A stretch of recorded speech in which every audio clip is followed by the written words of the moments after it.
Assalamualaikum warahmatullahi wabarakatuh. Halo semuanya, salam sejahtera bagi kita semua. Salam Om Swastiastu, Namo Buddhaya, dan salam kebajikan. Gimana kabarnya hari ini? Semoga semuanya dalam keadaan terbaik, penuh semangat, energi positif, dan siap ikut keseruan bareng kami di acara kali ini. Perkenalkan, nama saya Diandra Zaneta Putinirma. Dan saya, Agni Variatu Alipia, kami berdua akan menemani teman-teman di acara spesial kita hari ini, yaitu Podpacaka 2025.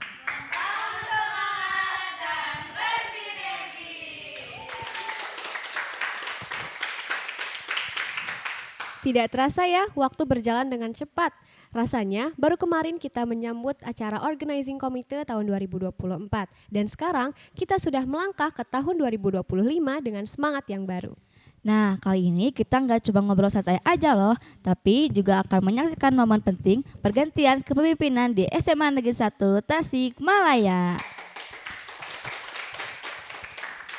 Di Podpacaka kali ini, kita akan berkenalan lebih dekat dengan para kandidat calon ketua OSIS dan ketua PK periode 2025 dan 2026. Pasti udah pada penasaran kan teman-teman semua? Siapa aja sih calon-calon pemimpin keren yang bakal kita kenal hari ini?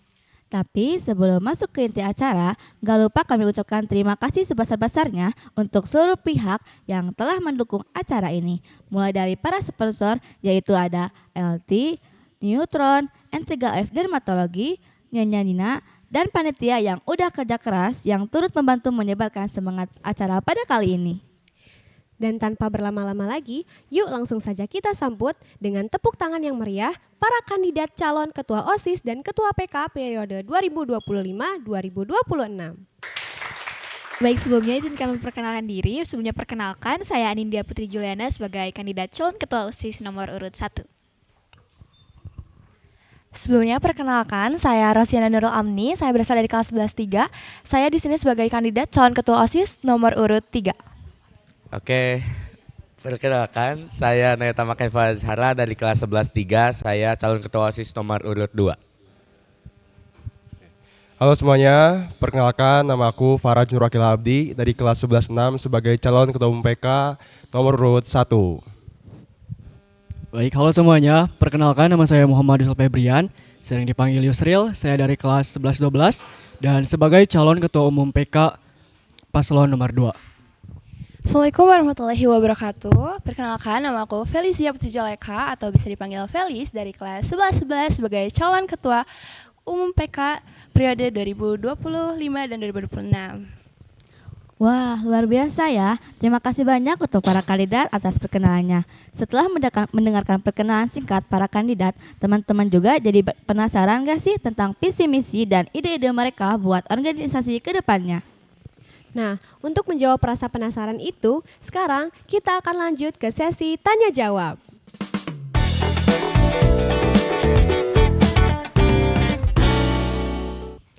Sesi ini akan dimulai untuk para calon ketua OSIS kita dan pertanyaan pertama akan saya sampaikan kepada Teh Anindya.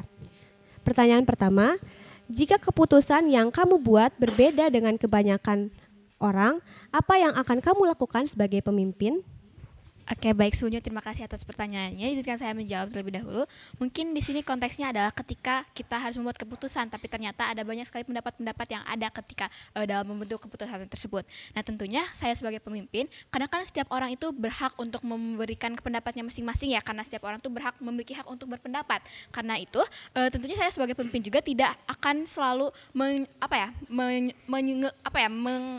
mengekehkan atau kayak memaksakan kehendak saya, tetapi saya juga akan menampung berbagai pendapat-pendapat yang ada, baik itu dari anggota ataupun dari pihak-pihak lainnya.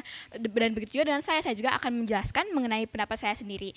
Dan untuk setelah itu, ketika dalam membuat proses pemutusan sebuah keputusannya, tentunya saya akan melihat atau mempertimbangkan dalam setiap keputusan atau pendapat-pendapat yang hadir dari teman-teman semua, baik itu dari anggota ataupun dari pihak-pihak lain, sehingga keputusan yang akan nanti dibuatnya tuh akan semakin objektif dan juga akan bermanfaat berdasarkan jangka panjang. Dan adapun pertimbangan saya pribadi ketika membuat sebuah keputusan adalah yang pertama, saya akan melihat dari berbagai pendapat-pendapat yang ada, mana sih yang paling bermanfaat dalam jangka panjang, bagaimana sih dampak kedepannya bagi organisasi kita, dan juga yang terakhir tentunya dalam membuat proses pembuatan keputusan tersebut, saya juga tidak akan subjektif kayak melihat orang gara-gara orang ini yang membuat pendapat, saya akan langsung menuruti, tetapi saya akan objektif berdasarkan penilaian-penilaian atau pertimbangan-pertimbangan yang sudah tadi kita rancang atau pertimbangan bersama gitu. Jadi untuk kedepannya tuh tidak ada pemaksaan kehendak sehingga semuanya tuh dapat terjalan dengan baik. Dan selain itu juga ketika saya membuat keputusan, saya akan memberikan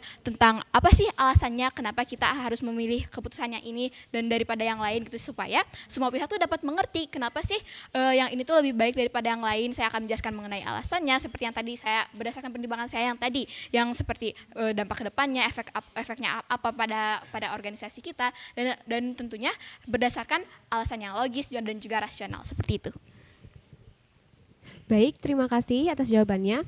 Pertanyaan kedua, menurutmu kemampuan apa yang paling penting untuk dimiliki seorang ketua OSIS agar bisa menggerakkan dan menyemangati anggotanya? Oke, baik. Sebelumnya terima kasih atas pertanyaannya. Untuk saya pribadi, untuk menyemangati anggotanya, yang pastinya saya tuh ketika jadi pemimpin bukan sosok yang tidak ditakuti, tapi kita juga sebagai pemimpin tuh harus menjadi berbaur dengan anggotanya. Supaya apa? Kedepannya tuh kedekatan yang terjalin antara saya dengan anggotanya ataupun dengan antar anggotanya tuh supaya semuanya tuh dapat terbuka atau dapat terjalin dengan baik sehingga koordinasi antara satu sama lain. Dan juga ketika kita sudah memiliki hubungan yang dekat, mereka tuh tidak akan merasa tertekan dalam perjalanan karena mereka juga sudah merasa dekat satu sama lain, kita bisa saling support satu sama lain ataupun dalam membuat keputusan apapun itu, sehingga mereka tuh akan terbuka bersama kita dan kita juga akan nyaman untuk berkomunikasi ataupun berkoordinasi secara apapun itu ke depannya. Dan selain itu juga saya juga tidak ingin menjadi bukan karena kan artinya tegas itu bukan berarti ditakuti ya, tetapi tegas itu artinya ketika kita membuat sebuah keputusan dan yang lainnya tuh dapat mendengarkan hal tersebut dengan baik. Dan juga tegas itu tuh bukan berarti kita orang-orang tuh harus selalu mendengarkan apa yang kita buat dengan artian mereka tuh menuruti kita gara-gara mereka takut dengan kita, tetapi mereka tuh dapat mendengarkan apa arahan yang kita buat dan mereka dapat memahami kenapa mereka tuh harus menuruti kita dengan alasan tentunya dengan dengan alasan mereka tuh dapat mengikuti hal tersebut tuh karena mereka tuh sadar bahwasanya hal tersebut adalah hal yang terbaik untuk kita semua. Dan selain itu juga seperti yang saya ungkapkan di awal tadi, ketika jadi pemimpin itu saya tidak ingin menjadi pemimpin yang ditakuti, tapi dapat menjadi pemimpin yang dihargai oleh seluruh anggotanya. Dan hal tersebut jadi nanti itu tidak akan ada kesenjangan antara pemimpin dengan anggota, tapi mereka dapat bisa mendengarkan saya dengan secara tegas, tetapi mereka juga masih bisa terbuka secara kedekatan secara emosional ataupun yang lainnya supaya dapat bekerja sama dengan baik dalam organisasi ke depannya, seperti itu. Baik, terima kasih kembali atas jawabannya. Dan pertanyaan ketiga, di zaman digital sekarang, bagaimana caramu memakai media sosial supaya OSIS terlihat positif di mata siswa-siswi? Oke, baik, sebelumnya terima kasih kembali atas pertanyaannya. Izinkan saya menjawab. Mungkin untuk pemanfaatan media sosial, sesungguhnya perlu diketahui juga bahwasanya sekarang pun OSIS sudah memanfaatkan media sosial. Contohnya ada Instagram OSIS ataupun seperti YouTube OSIS, hal tersebut juga sudah ada. Nah, tetapi di sini saya akan memanfaatkan kembali dengan adanya media sosial yang ada di zaman sekarang. Karena kan pada dasarnya kalau sekarang tuh apa-apa berdasarkan media sosial seperti itu. Jadi kayak kalau misalkan kita tidak membuat personal branding yang bagus dalam organisasi OSIS itu sendiri, hal tersebut akan disayangkan karena itu merupakan kesempatan atau menjadi wadah yang besar bagi OSIS untuk entah itu untuk mempromosikan ataupun untuk memberi arahan, entah itu memberi informasi kepada siswa-siswa yang ada di SMA Negeri 1 Tasikmalaya. Jadi ketika OSIS memanfaatkan media sosial ini, tentunya hal itu akan menjadi manfaat yang besar bagi OSIS itu sendiri ataupun bagi siswa-siswi itu sendiri. Contohnya tuh kayak seperti misalkan di OSIS itu kan sekarang sering memberikan informasi tentang seragam, karena kan kembali tuh Satgas merubah seragam ya, dan di situ OSIS itu berperan untuk memberikan informasi akan hal tersebut. Nah, hal-hal seperti itu hal yang menjadi manfaat gitu bagi seluruh siswa-siswi yang ada di SMA Negeri 1 Tasikmalaya. Dan selain itu juga menurut saya pribadi, mungkin untuk kedepannya saya memiliki inovasi tentang adanya lebih interaktif antara Instagram OSIS ataupun dari media sosial OSIS dengan siswa-siswi. Contohnya kayak jadi Instagram ataupun media-media sosial yang ada di OSIS ini tidak hanya memberikan komunikasi secara satu arah, tetapi bisa dengan dua arah. Contohnya mereka bisa dengan kita bisa dengan memberikan seperti ada Q&A atau seperti polling ataupun kuis-kuis interaktif seperti itu, dan nantinya tuh akan ada hadiah misalkan ketika ada kuis tersebut. Jadi kan komunikasi yang terjalin antara OSIS dan juga siswa-siswa yang ada tuh tidak hanya satu pihak, tapi bisa menjadi dua arah. Jadi OSIS dapat mendengar apa yang siswa-siswi pikirkan atau siswa-siswi rasakan, dan juga siswa-siswi juga bisa mengungkapkan perasaannya atau mengungkapkan keinginannya kepada OSIS, sehingga terjalinlah hubungan yang baik antara OSIS dan juga siswa-siswi SMA Negeri 1 Tasikmalaya. Baik, terima kasih saya ucapkan kembali atas jawaban-jawaban yang sudah dipaparkan oleh Teh Anindya. Selanjutnya itu ada untuk calon kandidat ketua OSIS nomor 2, yaitu untuk Kang Nayo. Siap. Untuk pertanyaan pertama yaitu, gimana caramu supaya bisa jadi pemimpin yang tegas, tapi tetap disukai dan didengar oleh teman-temanmu? Oke, baik, sebelumnya santai aja gak apa-apa ya. Jadi ya pertanyaannya itu tentang bagaimana caranya menjadi pemimpin yang tegas namun tetap disukai. Oke, dilurusin dulu. Kalau tegas itu seperti yang Anin tadi bilang, untuk menjadi orang yang berpegang teguh pada pendirian. Namun bukan tegas dalam artian kita galak gitu ya, tapi tegas dalam artian kita teguh dalam pendirian. Nah, untuk menjadi tegas dan tetap disukai tentunya kita proporsional dalam kita berbaur, dalam kita berkomunikasi kepada teman-teman dengan kita meluruskan.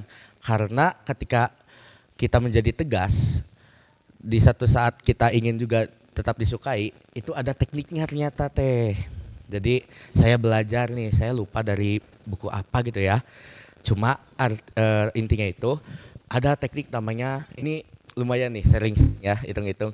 Namanya tuh hamburger teknik. Jadi hamburger teknik itu kan kalau di hamburger tuh ada roti, ada daging, terus ada apa yang ijo-ijo tuh? Daun apa sih? Nah, selada. Terus juga ada terong ya. Timun, tomat, nah terus banyak lagi. Nah, begitu juga cara penyampaian kita untuk misalnya kita mengoreksi teman-teman. Jadi kita juga ketika ada teman-teman yang membuat kesalahan atau ada hal yang harus diluruskan, itu kita pakai hamburger teknik dengan kita ada tegasnya, tapi juga kita menyampaikannya juga dengan smooth, dengan mulus, dengan kita bercanda di akhirnya, jadi tidak terasa seperti orang itu menjudge begitu Teh. Untuk pertanyaan kedua, yaitu ada saat kegiatan OSIS mulai padat dan capek, gimana caramu menjaga semangat anggota biar tetap konsisten menjalankan tugasnya?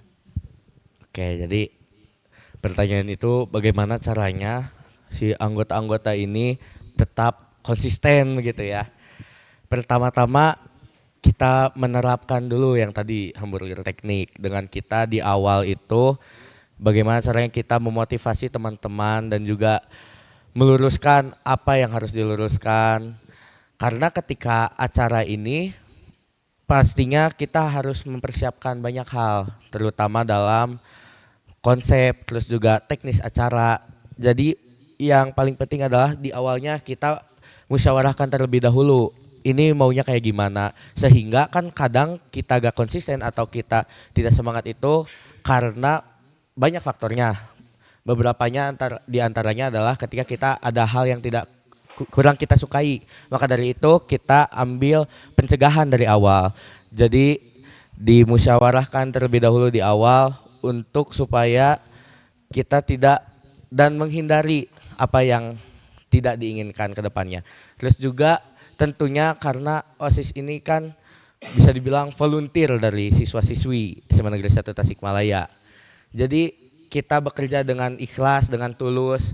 Tentunya kita harus mempunyai tujuan yang jelas dan juga tujuan yang lugas untuk supaya kita bisa bekerja dengan tulus dan ikhlas, yang juga kita enjoy di dalamnya. Jadi tentunya kita harus mengetahui terlebih dahulu apa yang menjadi target kita, apa yang menjadi tujuan kita bersama, dan juga berkomunikasi yang baik, terus juga kita menjalin dan membuat environment lingkungan kerja yang baik, yang enjoy begitu Teh.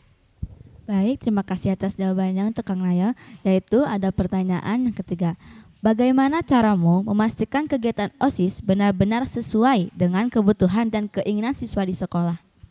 Baik, terima kasih. Jadi pertanyaannya itu adalah tentang relevansi mungkin ya, tentang program kerja OSIS yang apakah relevan dengan kebutuhan siswa-siswi SMA Negeri 1 Tasikmalaya.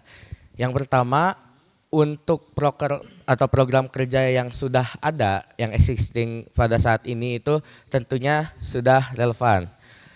Tentunya karena sudah diverifikasi juga oleh perwakilan kelas alias PK.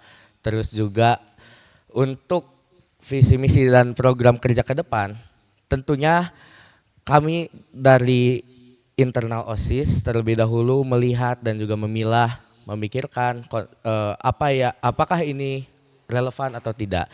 Dan juga tentunya kami punya PK di SMA Negeri 1 Tasikmalaya.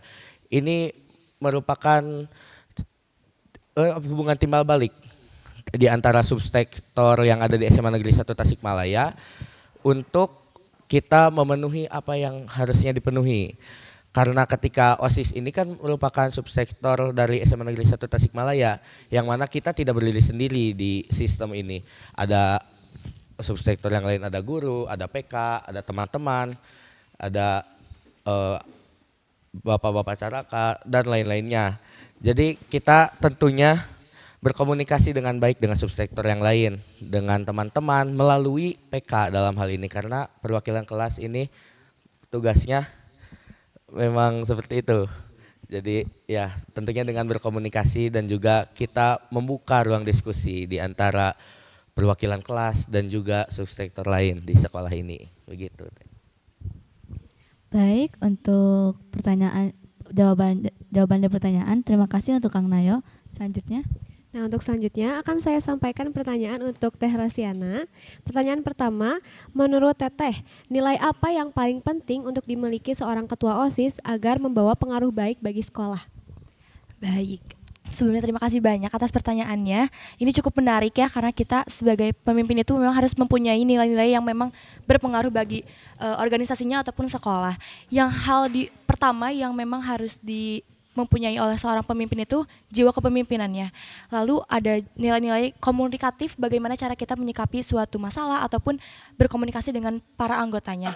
Nah, dari jiwa kepemimpinan ini itu bagaimana sih cara dia untuk memimpin dirinya sendiri gitu Teh. Karena kan nggak mungkin ya seseorang bisa memimpin sebuah organisasi yang besar seperti OSIS ini, namun dia tidak bisa memimpin dirinya sendiri. Nah, maka dari itu yang harus pertama kali dimiliki oleh seorang pemimpin itu memang jiwa kepemimpinan yang udah tertanam dalam diri gitu. Karena cukup sulit jika seseorang itu sudah bisa memimpin organisasi namun dia juga masih kesulitan untuk memimpin dirinya sendiri. Dan menurut saya itu tuh tidak relevan gitu ya untuk menjadi seorang ketua, karena jika dia tidak bisa mengontrol diri sendiri, namun dia sudah bisa dan berani untuk mengontrol orang lain, itu cukup sulit. Karena kan kita juga mempunyai inovasi ataupun program yang besar untuk nanti yang akan kita laksanakan di sekolah gitu. Ataupun yang bersangkutan dengan orang-orang luar, bagaimana sih jika kita tidak mempunyai nilai kepemimpinan itu dalam diri. Lalu ada nilai-nilai komunikasi gitu, ataupun cara kita untuk berbaur kepada orang lain. Nah, cara ini itu cukup sangat krusial mungkin ya, karena sebuah organisasi tanpa adanya komunikasi itu sangat buruk menurut saya, karena yang tercipta dalam satu organisasi itu mungkin hal pertama itu dari komunikasi.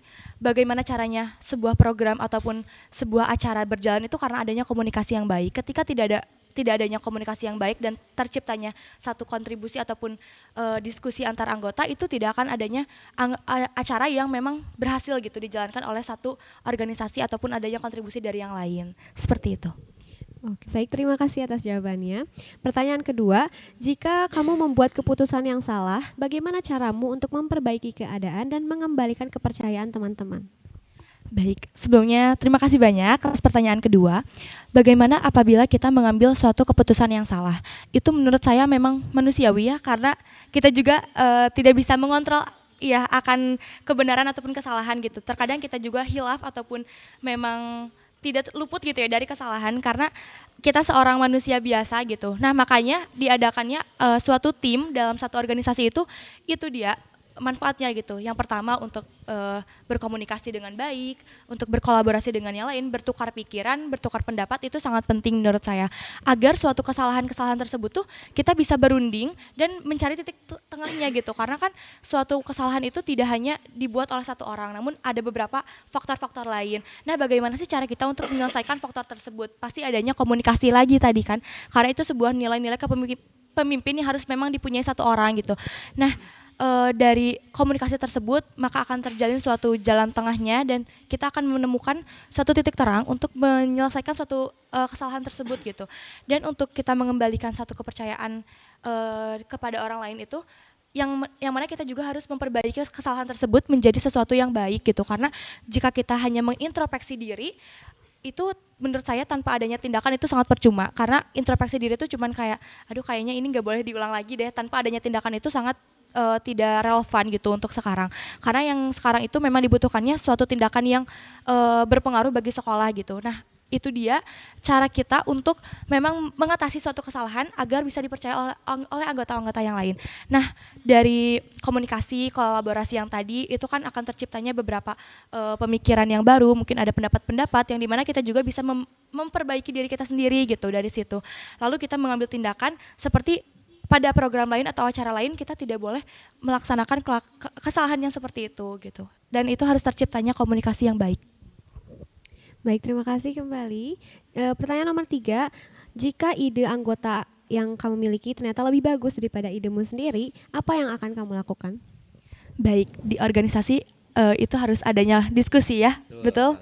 Karena itu suatu hal yang penting ketika kita mengemukakan pendapat sendiri, itu kita harus mendengarkan juga pendapat anggota lain. Siapa tahu yang tadi Teteh sampaikan kayak idenya lebih bagus, itu pasti ada sekali orang-orang yang berinovatif untuk organisasi berkembang gitu. Dimana kita juga harus mempunyai wadah untuk mendengarkan aspirasi dari para anggota. Selain siswa juga harus diberikan suatu aspirasi gitu ya melalui PK. Anggota juga dalam hal internal pun harus ada wadah untuk mereka menyampaikan suatu inovasi ataupun pendapat mereka sendiri gitu. Nah, jika ide mereka lebih baik, kenapa tidak kita tampung terlebih dahulu, lalu kita komunikasikan dengan tim-tim kita gitu. Bagaimana sih cara yang baik gitu untuk menyelesaikan satu ide ini gitu. Karena kan kita juga mempunyai pendapat itu tidak hanya kita melulu gitu yang harus dilakukan gitu. Karena kita juga mempunyai tim yang besar dan itu juga sangat berpengaruh bagi program-program. Kita juga harus mendengarkan ide mereka, kita tampung terlebih dahulu idenya, lalu kita pertimbangkan dengan program ataupun acara yang ingin kita lakukan. Apakah akan sangat bermanfaat? Apabila memang bermanfaat, kita akan menghargai pendapat mereka gitu. Karena siapa tahu itu dari ide mereka itu menjadi keberhasilan ataupun kesuksesan acaranya nanti gitu, seperti itu. Baik, terima kasih saya ucapkan kembali atas jawaban-jawaban yang sudah dipaparkan Teh Oci. Baik, terima kasih banyak. Luar biasa banget jawaban para kandidat tadi, benar-benar menunjukkan bahwa mereka siap memimpin dan membawa SMA Negeri 1 Tasikmalaya ke arah yang lebih baik. Saya setuju banget nih Teh, semua punya jawaban-jawaban yang keren dan juga memberikan kita tentang pandangan baru gitu. Oke, pada segmen kali ini kita akan lanjutkan pertanyaan yang akan kami tanyakan kepada calon ketua PK, dan pertanyaan pertama akan disampaikan kepada Kang Paraja. Pertanyaan pertama yaitu, menurutmu dengan perkembangan iptek apa saja keuntungan dan kerugian menjadi seorang pemimpin? Sebenarnya terima kasih atas pertanyaan Teh. Izin menjawab. Baik, sebagai seorang pemimpin kita harus bisa mengetahui perkembangan yang ada. Tentunya dengan salah satunya itu iptek, perkembangan ilmu pengetahuan dan teknologi, kita harus dapat manfaatkan hal tersebut. Untuk keuntungannya, kita kan sebagai seorang pemimpin pasti memiliki semangat, memiliki tujuan, memiliki visi misi yang dapat disampaikan kepada orang-orang di seluruh warga sekolah. Dengan perkembangan ilmu pengetahuan dan teknologi, misalnya ada media sosial sekarang, kita bisa menyampaikan semangat tersebut, bisa menyampaikan tujuan tersebut, bisa menyampaikan hal-hal yang kita miliki dengan mudah kepada media sosial. Seperti itu. Selanjutnya untuk kerugiannya, mungkin pastinya ada orang-orang yang masih belum bijak menggunakan ilmu pengetahuan teknologi.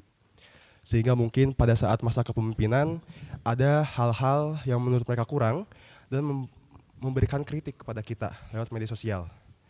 Tapi untuk hal tersebut, saya sebagai seorang pemimpin pastinya harus siap menanggapi hal tersebut. Karena hal tersebut pasti akan ada. Dengan apa? Dengan saya toleransi kepada pandangan seluruh pihak yang memberikan kritik-kritik yang mungkin tidak membangun kepada saya. Seperti itu. Terima kasih. Baik, terima kasih atas jawabannya. Untuk pertanyaan kedua yaitu ada apa yang dapat dilakukan PK agar anggota OSIS tetap semangat dan program kerja tetap berjalan meskipun semangat terhadap kegiatan OSIS sedang menurun. Baik, kan organisasi PK dan OSIS pasti akan berkolaborasi secara terus-menerus. Kita pasti akan saling mendukung satu sama lain dengan banyaknya program kerja yang akan kita jalankan secara bersamaan. Ketika pengurus OSIS mungkin sedang menurun kinerjanya, pasti peran kita sebagai PK harus bisa pertama mengetahui terlebih dahulu latar belakang apa sih yang menyebabkan mereka mengalami penurunan hal tersebut.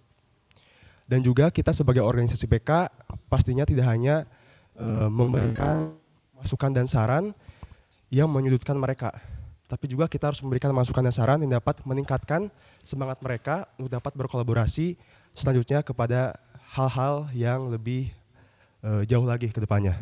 Mungkin seperti itu. Terima kasih. Baik, terima kasih. Untuk pertanyaan yang ketiga yaitu bagaimana caramu menghadapi konflik antar pengurus PK? Baik, terima kasih. Di internal organisasi PK, konflik itu kan pasti akan ada saja. Karena kita demokratis, kita mungkin memiliki sudut pandang yang berbeda antar kepengurusan organisasinya.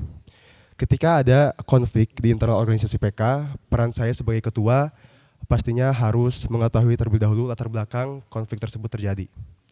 Ketika saya mengetahui latar belakang konflik tersebut terjadi, saya harus bisa menjadi seorang pemimpin yang bijaksana dan toleransi. Dan juga dapat netral dalam keadaan tersebut. Bijaksana artinya saya harus dapat mendengarkan pandangan-pandangan dari berbagai pihak. Misalnya pihak A dan pihak B memiliki perbedaan pendapat yang menyebabkan sebuah konflik. Lalu saya harus bisa netral dalam hal tersebut untuk memberikan keputusan akhir atas permasalahan tersebut.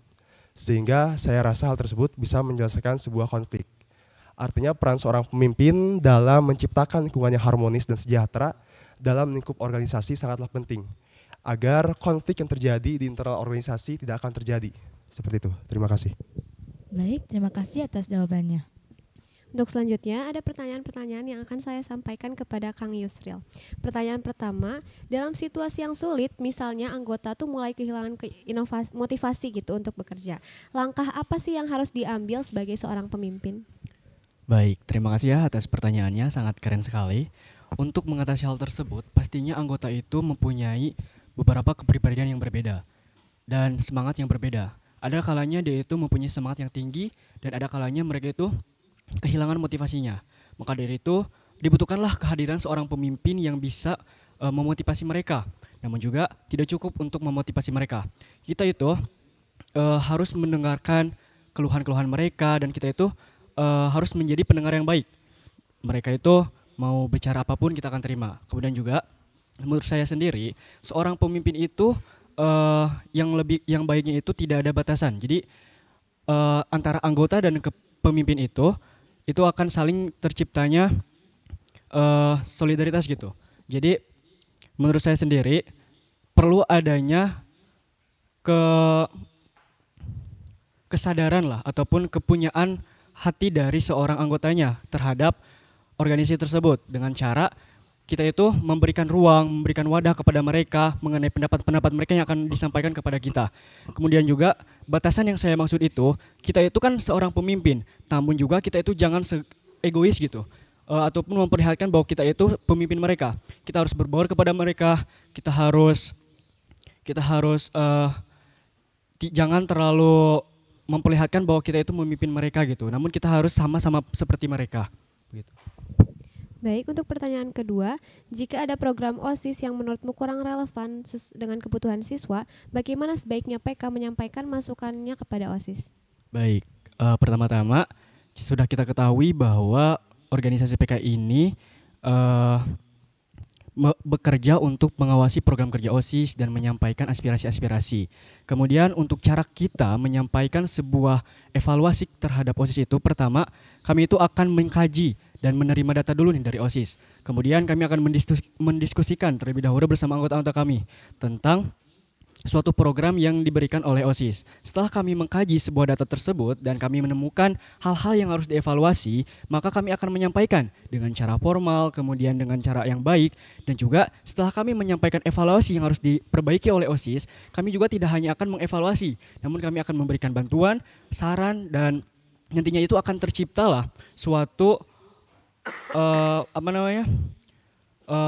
persaudaraan antara PK dan OSIS, dan nantinya OSIS itu bukan hanya mengevaluasi namun juga akan berperan penting dalam program kerja OSIS, yang mana bukan hanya mengevaluasi tapi akan membantu OSIS yang nantinya akan terciptanya persaudaraan.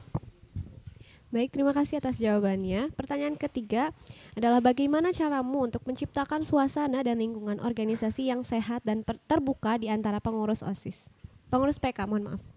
Baik, pertama, untuk menciptakan suasana yang harmonis itu, sebagai seorang pemimpin itu, kita harus terbuka terhadap anggota-anggota kita.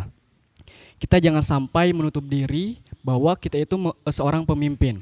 Kita harus berbaur bersama mereka, bercanda, dan berdiskusi hal-hal yang baik.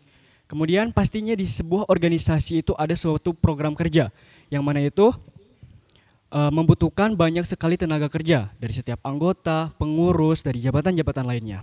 Maka dari itu, menurut saya sendiri, supaya menciptakan suasana yang harmonis, kita harus merangkul mereka.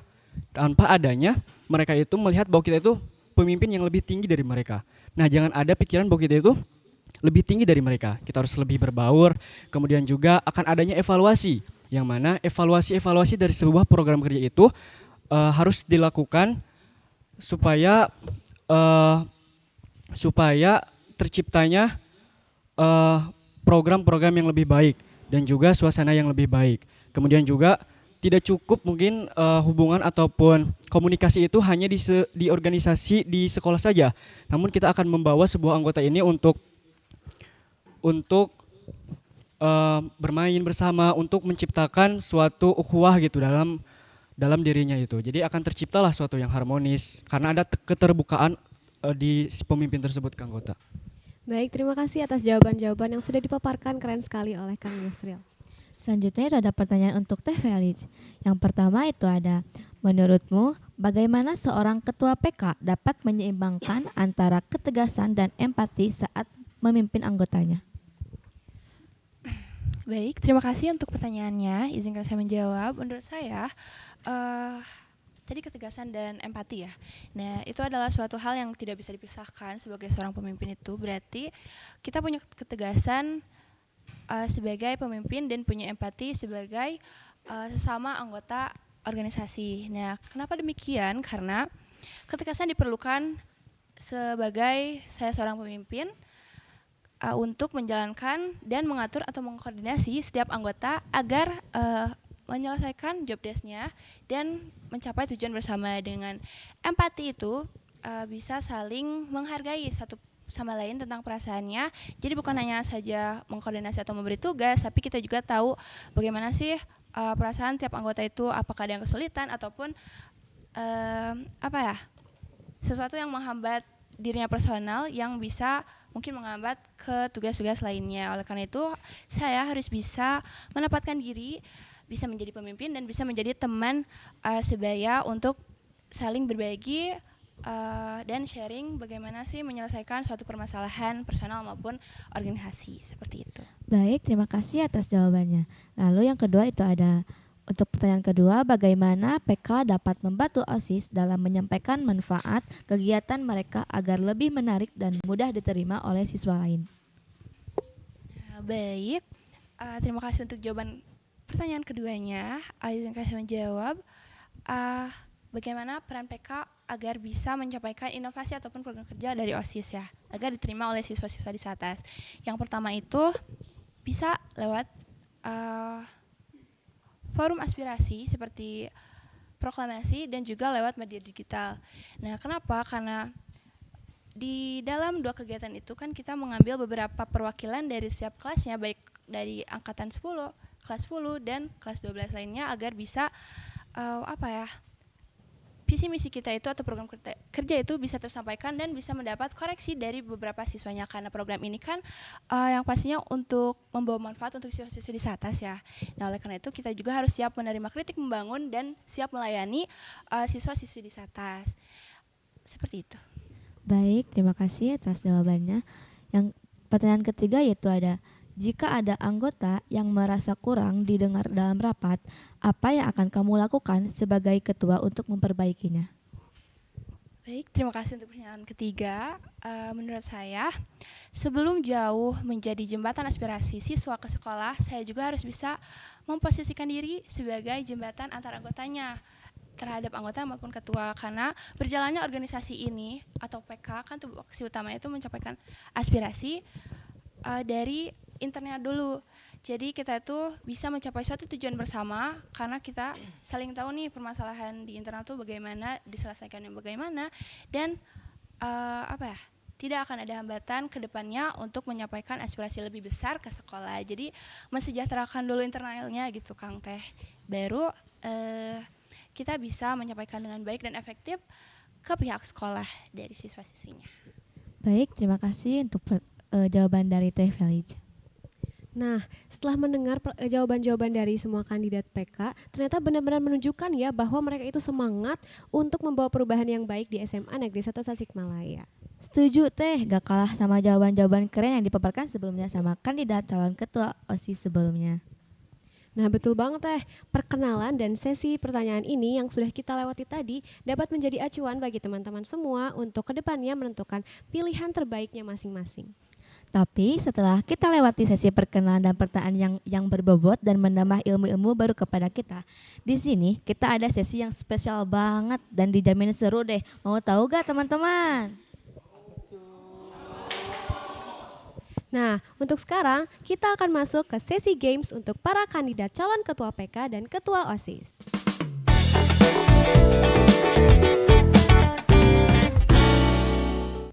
Nah, kita punya games yang namanya The Story of a Leader. Jadi gimana sih cara mainnya? Cara mainnya itu nanti kita bakal kasih 5 kumpulan emoji seperti misalnya ada jam, terus catatan, emot berpikir, emot otot, dan emot checklist. Nanti teman-teman kandidat OSIS dan PK akan dikasih waktu 2 menit untuk membuat alur cerita dari kumpulan emoji yang sudah dikasih. Setelahnya nanti ada 1 menit per 1 orang untuk menyampaikan alur cerita yang sudah dibuat.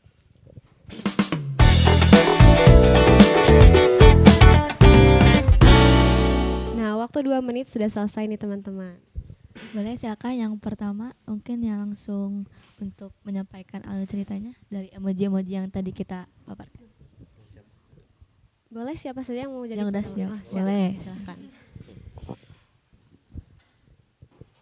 Boleh nih? Boleh. Oke, jadi dari waktu ke waktu kita memikirkan bagaimana untuk caranya menjadi juara, caranya untuk kita menggapai sesuatu, terutama dalam hal di OSIS ini. Gimana caranya kita membuat gebrakan yang keren, yang spektakuler, yang bermanfaat. Lalu ada ada ide tuh.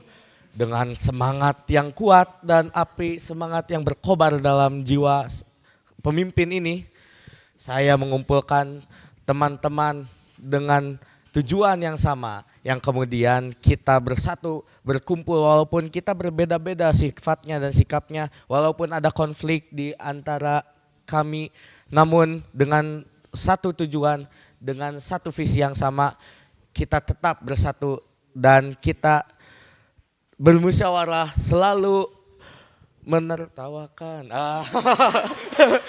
selalu kita memperbaiki diri kita, selalu ingat kepada visi kita, yang kemudian kita mendapatkan mahkota. Apa maksudnya mahkota? Bukan hanya kejuaraan dan keberhasilan yang kita bawa, tapi ternyata dari proses kita bersama, berjuang bersama ini merupakan menjadi pelajaran penting bagi hidup kita, dan mahkota ini bukan sekedar kita tentang menjadi juara, namun kita mendapatkan manfaat yang terbaik. Itu dia. Bagus banget tuh sekali Kang Leo. Selanjutnya ada dari Kang Faraj. Baik, kalau untuk saya, jadi seorang pemimpin harus memiliki manajemen waktu yang baik. Untuk apa? Untuk dapat mencapai tujuan yang besar. Tapi apakah seorang pemimpin hanya memerlukan manajemen waktu yang baik? Tentu saja tidak, tapi juga kita harus memiliki ide cemerlang, kebijaksanaan, dan lain sebagainya. Seorang pemimpin juga harus memiliki semangat yang membara dalam dirinya, tapi semangat itu tidak hanya harus dibawa secara pribadi saja, tapi juga harus disalurkan kepada rekan-rekan anggota organisasinya. Dengan anggota organisasi yang memiliki semangat yang sama, sebagai seorang pemimpin yang dapat membawa mereka ke dalam semangat yang besar, maka kita juga dapat mencapai tujuan organisasi yang luar biasa. Seperti itu. Terima kasih. Keren sekali. Bagus banget tuh Keren Teh. ceritanya. Selanjutnya ada dari Silakan untuk Teh Rasiana. Oke, kalau dari emoji ini ada 6 ya. Kalau dari yang pertama itu kita menjadi seseorang yang netral ataupun kita bisa betul tadi yang kata Faraz kayak memanage dalam sebuah organisasi untuk kita mencapai sebuah keinginan kita dari visi misi dalam sebuah OSIS. Nah, dari visi misi itu kan pasti ada muncul sebuah inovasi yang dimana kita harus laksanakan gitu.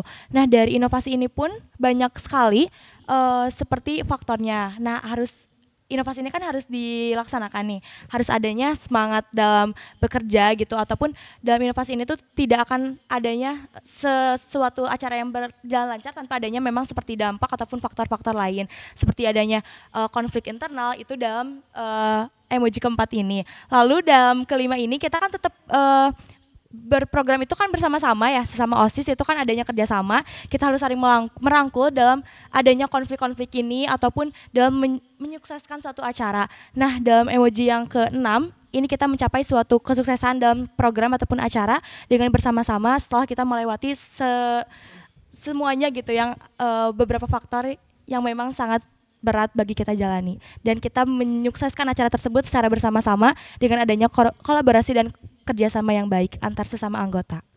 Baik, keren sekali tadi yang sudah disampaikan oleh Kak Oci. selanjutnya ada dari Kang Yusuf. Oke, pertama di sini ada emoji mengenai proses. Ada seorang nama di SMA Negeri 1 Tasikmalaya yaitu Tamus.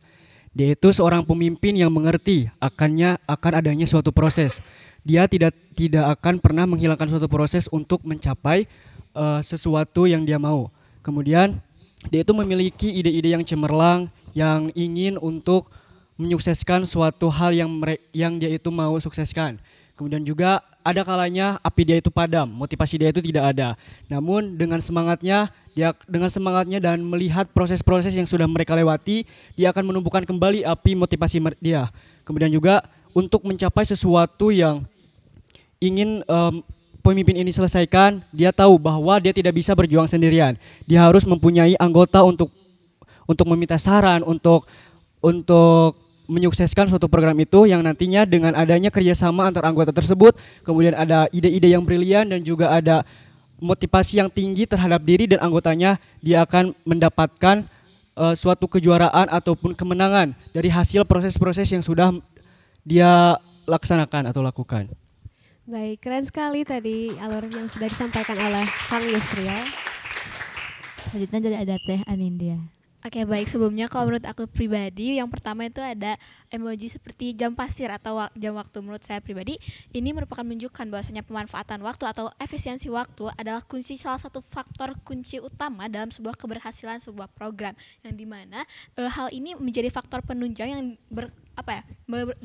berkesinambungan dengan emoji yang kedua, yaitu tentang ada piala di sana. Di sini saya mengartikan sebagai sebuah keberhasilan sebuah program kerja ataupun keberhasilan dalam berjalannya suatu organisasi. Dan selain itu juga ketika sebuah kepengurusan sudah berjalan, tentunya akan muncul ide-ide brilian ataupun inovasi-inovasi ataupun pendapat-pendapat dari satu orang dengan orang lain yang saling nantinya akan bermanfaat dalam keberlangsungan sebuah organisasi. Dan selain itu juga tidak hanya muncul ide-ide saja, tetapi sebuah semangat ataupun kesadaran dari setiap individu, baik itu dari anggotanya ataupun dari pemimpinnya ataupun nanti dari ketuanya dalam sebuah organisasi. Tentunya diperlukan semangat yang membara dalam dirinya masing-masing untuk mereka dapat memiliki kesadaran dalam bertanggung jawab ataupun dalam melaksanakan sebuah program kerja. Dan selain itu juga di sini tidak hanya dalam internal sebuah individu saja, tetapi perlunya adanya penunjang dari faktor-faktor eksternal. Contohnya ketika diri kita ataupun diri nanti sebuah anggota atau sekumpulan anggota merasa mereka down dalam menjalankan tugasnya ataupun mereka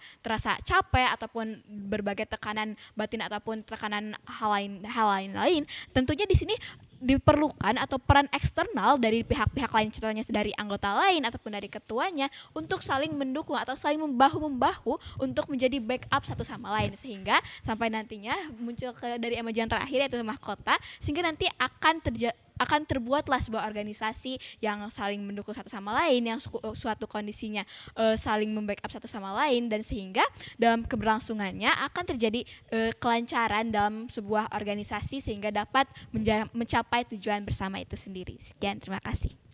Baik, terima kasih yang sudah disemangatkan oleh Teh Anindya. Selanjutnya ada dari Teh Felis. Baik, menurut saya yang pasti di sini tuh menunjukkan pengalaman atau progres yang dilakukan oleh seorang pemimpin, karena pemimpin sendiri kan menjadi role model untuk anggota-anggotanya ya. Berarti pemimpin sendiri itu harus ditempa dengan beberapa proses mungkin yang terkadang berat atau susah. Jadi dia tuh punya pengalaman yang bisa di-sharing dengan anggota-anggotanya. Dengan visi atau misi tujuan yang jelas hidupnya bisa memunculkan ide-ide cemerlang yang mungkin ada berbanyak perbedaan pendapat, tapi harus diselesaikan dengan kebersamaan, karena visi misi tujuannya itu kan untuk kesejahteraan bersama, dan oleh kebersamaan itu kita bisa mencapai tujuan atau goals dalam suatu organisasi untuk menjadikan organisasi tersebut menjadi lebih baik, seperti itu Teh. Baik, keren sekali yang sudah disampaikan oleh Teh Felis ya. Nah, setelah semua teman-teman kandidat menyampaikan ide-idenya, kemudian mengartikan emoji-emoji ini dengan cara yang berbeda-beda, keren dan sangat kreatif semua, kita jadi susah nggak sih Teh buat menentukan siapa sih pemenangnya? Tentu betul banget tuh Teh, karena semuanya berhak untuk jadi juara. Jadi kita putuskan untuk memberikan hadiahnya kepada semua kandidat calon ketua PK dan OSIS. Nah ini ada hadiah dari kami, yaitu dari LT, disponsor kami. LT itu kursus bahasa Inggris gitu ya? Iya benar Kang. Terima kasih. Sama-sama. Sama-sama. Terima kasih banyak. Iya. Itu hadiah spesial dari LT-nya langsung, teman-teman. Hadiahnya mohon dijaga baik-baik ya, karena hadiah itu bakal jadi pengingat teman-teman semua sama hari spesial ini. Tanpa terasa kita sudah sampai di penghujung acara Podpacaka 2025. Hari ini seru banget ya bisa ngobrol dan kenal langsung dengan para calon pemimpin kita. Semoga dari kegiatan ini kita semua bisa belajar lebih lanjut mengenai siapa sih sosok yang pantas untuk memimpin, dan tentu saja kita bisa belajar lebih banyak tentang artinya tanggung jawab, kerjasama, dan kepemimpinan. Kami juga ingin mengucapkan terima kasih kepada seluruh peserta yang setia menyimak sampai akhir, serta kepada semua pihak yang telah berkontribusi demi suksesnya acara kali ini. Terima kasih juga kepada teman-teman panitia dan sponsor kami yakni LT, Neutron, N3F Dermatology, Nyonya Nina atas kerja keras dan dukungannya. Kita semua luar biasa. Saya Agni Faratu Alipia. Dan saya Diandra Zaneta Putirma. Mohon maaf apabila ada kata yang kurang berkenan. Kami pamit undur diri. Sampai jumpa di acara selanjutnya. Wassalamualaikum Wassalamualaikum warahmatullahi wabarakatuh.